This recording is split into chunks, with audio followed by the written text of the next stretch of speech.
ആലപ്പുഴയുടെ സ്വന്തം ജലകായിക മേളയാണ് നെഹ്റു ട്രോഫി വള്ളംകളി. എന്നാൽ കോടികൾ ചെലവിട്ട് നടത്തുന്ന വള്ളംകളിയുടെ ലോഗോ മത്സരത്തിന് നൽകുന്ന സമ്മാനത്തുക വെറും 5000 രൂപയാണ്.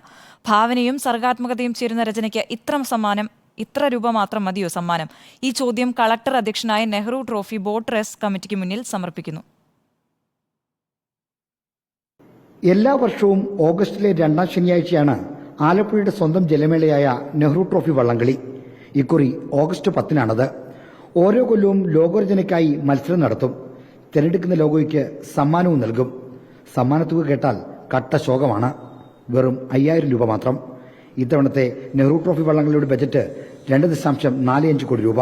എന്നിട്ടാണ് സർഗരചനയ്ക്ക് ഇങ്ങനെ അടുക്കളപ്പുറത്ത് ഇലയിടുന്നത്. ലോഗോ വരച്ച് ഉണ്ടാക്കി അതൊരു മത്സരത്തിലൂടെ തെരഞ്ഞെടുക്കപ്പെടുമ്പോൾ അവർക്കൊരു വലിയ സമ്മാനം മാറ്റിവെക്കണം. Nehru trophy boat race society അതിന് ആ ഫണ്ട് അലോട്ട് ചെയ്യുമ്പോൾ ഈ തുക മാറ്റിവെക്കേണ്ടതാണ്. കാരണം ഇതിനൊരു മാന്യത കൊടുക്കണ്ടേ, മാത്രമല്ല ഇതിന്റെ ഒരു മഹത്വം ഉണ്ടാകണ്ടേ.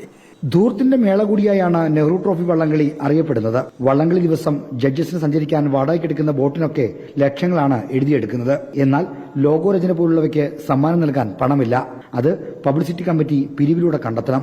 കലാരചനകൾക്ക് പിച്ചക്കാശ് നൽകാൻ മതിയെന്ന ഈ ബോധമുണ്ടല്ലോ, അതാണ് ആദ്യം തിരുത്തേണ്ടത്. റിപ്പോർട്ടർ, ആലപ്പുഴ.